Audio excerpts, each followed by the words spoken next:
Olá, seja bem-vindo e bem-vinda aqui ao nosso canal para o nosso último vídeo de 2023.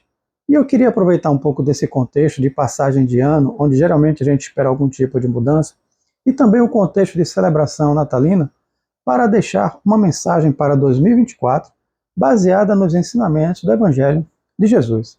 E eu tenho aqui comigo 3 autores de tradições bem distintas, onde eu vou procurar complementar suas ideias, fazer uma análise complementando suas ideias, para mostrar como a mensagem do Evangelho de Jesus ela é universal, ou seja, ela pode ser colocada em prática pelos membros por qualquer pessoa, na verdade, que pertença a qualquer crença ou religião. Eu tenho aqui comigo a obra do filósofo espiritualista italiano e místico também, Pietro Ubaldi, intitulada exatamente Cristo. Eu tenho aqui também comigo a obra do frade dominicano Frei Beto sobre as parábolas de Jesus. E, finalmente, a obra do yogi indiano Paramahansa Yogananda. Eu poderia acrescentar ainda mais o número de obras utilizadas aqui, só que eu dei preferência àquelas que eu tenho em formato impresso. Mas eu também tenho outras obras em PDF, como, por exemplo, a obra do filósofo e teólogo brasileiro Berto Roden, Filosofia Cósmica do Evangelho, e também uma obra cujo título nos inspirou exatamente também ao título deste vídeo, que é exatamente A Sabedoria do Evangelho, de Carlos Torres Pastorino. De todas essas obras, a obra de Pastorino é talvez aquela que eu ainda não tive a oportunidade de ler, porque é uma obra tão extensa, ou talvez até mais, quanto a obra de Yogananda, por exemplo. Então vamos lá, como é que a gente pode conciliar as ideias desses diferentes autores e pensar em uma mensagem para o ano de 2024. Eu vou começar pela obra de Pietro Ubaldi, que é um autor com quem eu me identifico bastante, e inclusive já publiquei alguns vídeos aqui no nosso canal.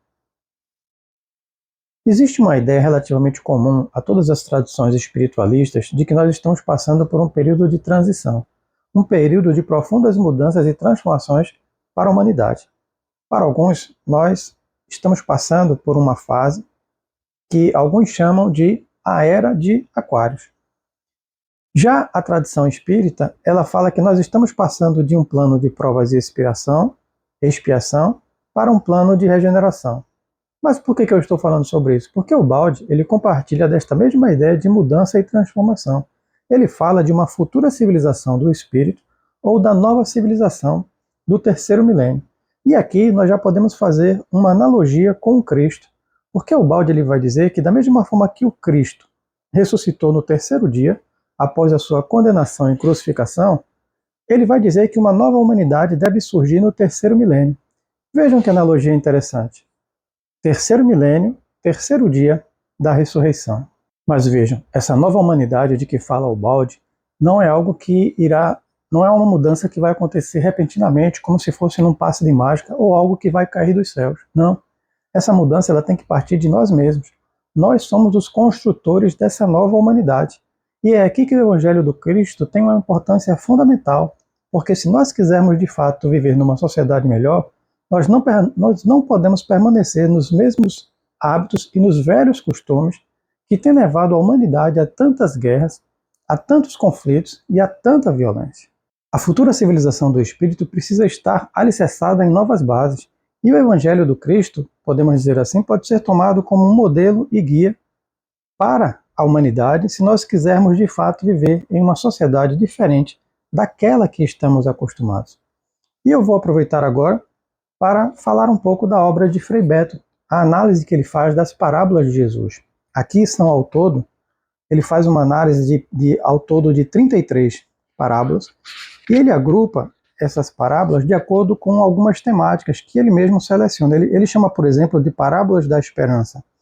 A parábola do fermento e a parábola do joio e do trigo, por exemplo.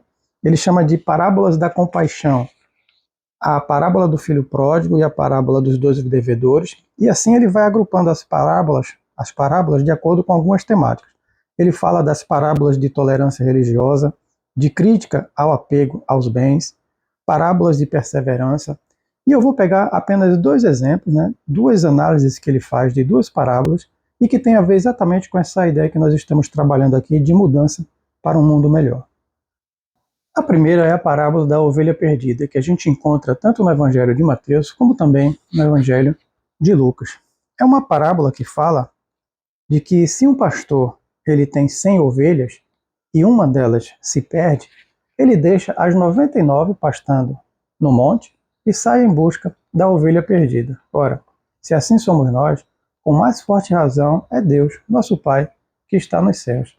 E que ensinamentos nós podemos tirar desta parábola? Não parece que a humanidade, de um modo geral, ela anda um pouco perdida, com tantas guerras, com tanta violência, com tanta maldade, com tanto sofrimento?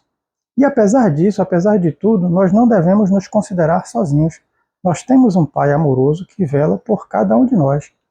Nós devemos trabalhar por uma sociedade melhor. É uma obrigação nossa, é uma responsabilidade nossa, mas nem por isso devemos pensar que estamos sozinhos nessa empreitada. E vejam aqui o que o Frei Beto fala, já no último parágrafo da análise desta parábola. Ele diz: quando a parábola frisa que Deus não quer que ninguém se perca, sugere que há um projeto para que toda a humanidade seja uma só família. Vejam, um projeto para toda a humanidade. Vejam que interessante, né? Exatamente essa ideia de que nós devemos trabalhar pela construção de uma nova humanidade. Não essa humanidade que está aí, que nós conhecemos bem de perto, não é verdade? E você? O que tem feito para contribuir para a construção dessa nova humanidade? Ou será que você, assim como tantos outros, e talvez até como eu mesmo, se sinta um pouco perdido ou perdida? A segunda parábola que eu gostaria de utilizar é a parábola das moças insensatas. É a parábola que diz que 10 moças pegaram suas lamparinas para encontrar o noivo. Só que destas 10, apenas 5 levaram óleo reserva. E aconteceu que o noivo ele se atrasou. E aquelas que não levaram óleo reserva, quando o noivo chegou, tiveram que sair para comprar óleo para manter suas lamparinas acesas. E aconteceu que elas terminaram perdendo o encontro com o noivo. Vejam, o noivo aqui representa o projeto do reino de Deus, de que fala Jesus. E nesse sentido a gente pode entender também como esse projeto de uma nova sociedade, o projeto da nova civilização do terceiro milênio. Esta é uma parábola de advertência que diz que nós devemos estar preparados para o momento em que estas mudanças deverão acontecer, essas mudanças prenunciadas pelas mais diferentes tradições religiosas. E para encerrar, vamos falar um pouco da obra de Paramahansa Yogananda. Como ela pode nos ajudar a fazer uma reflexão, como nós estamos nos propondo aqui no vídeo de hoje. Vejam, esta obra é extremamente vasta, são 3 volumes desta obra, A Segunda Vinda de Cristo. Se na obra de Frei Beto ele fez uma análise apenas das parábolas de Jesus, aqui o Yogananda ele se propõe a fazer uma análise dos mais diferentes ensinamentos de Jesus e não apenas de suas parábolas. E diferentemente do que eu fiz com a obra de Frei Beto, né, pegando alguns trechos ali da obra, eu não vou aqui me ater a um capítulo específico da obra do Yogananda, mas eu vou pegar um conceito que ele utiliza que eu acho muito interessante, que é a ideia de consciência crística. Vejam, quando o Baldi ele fala de uma nova civilização, ele não está se referindo apenas às mudanças que devem acontecer na humanidade como um todo. Ele está se referindo também à nossa transformação interior.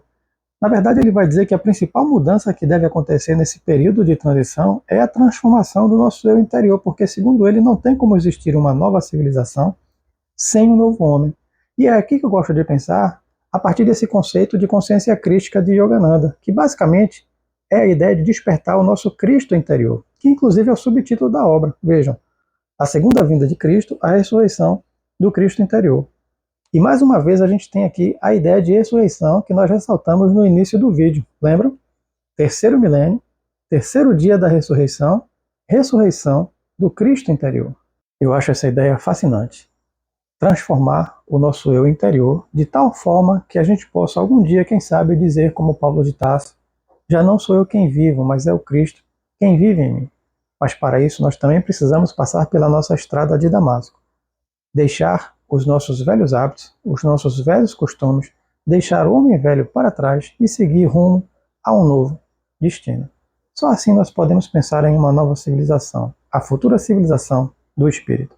E é essa mensagem que eu gostaria de deixar para cada um de vocês aqui no nosso canal.